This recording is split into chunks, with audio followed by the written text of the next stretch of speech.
आज के इस वीडियो में हम लोग डिस्कस करेंगे process time. Process is having various time. First one is arrival time. Arrival time means की प्रोसेस जिस टाइम पे न्यू स्टेट से रेडी स्टेट में आता है उस टाइम को हम लोग क्या बोलते हैं? Arrival time. Arrival time is also known as, इसको हम लोग सबमिशन टाइम भी बोलते हैं। Submission time.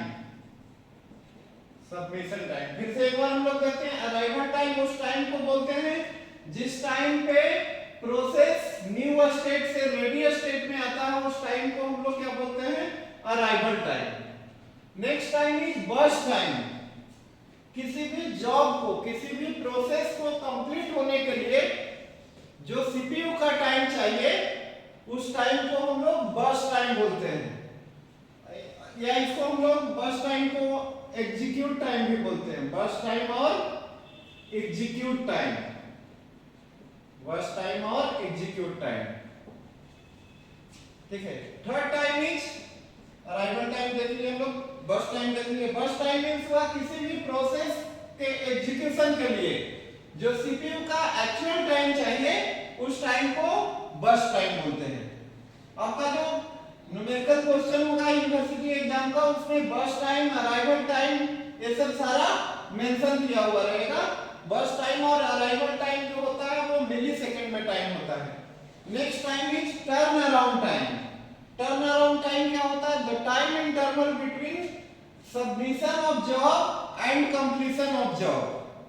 मतलब जॉब को सबमिट किए और कंप्लीट होने के बीच में जो टाइम लैप्स होता है उस टाइम को हम लोग बोलते हैं turn around time. Turn around time को कैलकुलेट करने का फार्मूला होता है TAT equal to CT minus AT। Turn around time equal to completion time minus arrival time. Completion time क्या होता है? जिस टाइम पे प्रोसेस अपना एग्जीक्यूशन कंप्लीट कर लिया उस टाइम को हम लोग क्या बोलते हैं? Completion time. यानी जिस टाइम पे प्रोसेस रन स्टेट से टर्मिनेट स्टेट में गया उस टाइम को हम लोग क्या बोलते हैं? Completion time. तो टर्न अराउंड टाइम कैसे कैलकुलेट करेंगे हम लोग? टर्न अराउंड कैलकुलेट करने का फॉर्मूला है turn around time equal to completion time minus arrival time. Next, और turn around time should be minimum. Turn around time आपका मिनिमम से मिनिमम होना चाहिए, तभी हम लोग थ्रूपुट को क्या कर पाएंगे? मैक्सिमम रख पाएंगे, ठीक है। Next time is waiting time. Waiting time means होता है कि कितना टाइम प्रोसेस को रन स्टेट में जाने के लिए रेडी स्टेट में वेट करना पड़ा उस टाइम को हम लोग क्या बोलते हैं? Waiting time. Waiting time calculate करने का फार्मूला होता है WT equal to turn around time minus burst time. Turn around time minus burst time. Waiting time equal to turn around time minus burst time. तो ये waiting time भी क्या होना चाहिए? मिनिमम। नेक्स्ट होता है रिस्पांस टाइम। रिस्पांस टाइम निकालने के लिए इसको RT बोलते हैं। RT मींस कि सीपीयू जो है प्रोसेस को फर्स्ट टाइम कब रिस्पांस किया उस टाइम को हम लोग क्या बोलते हैं? Response time. And real time operating system का सबसे बड़ा ब्यूटी होता है क्विक रिस्पांस टाइम, ठीक है।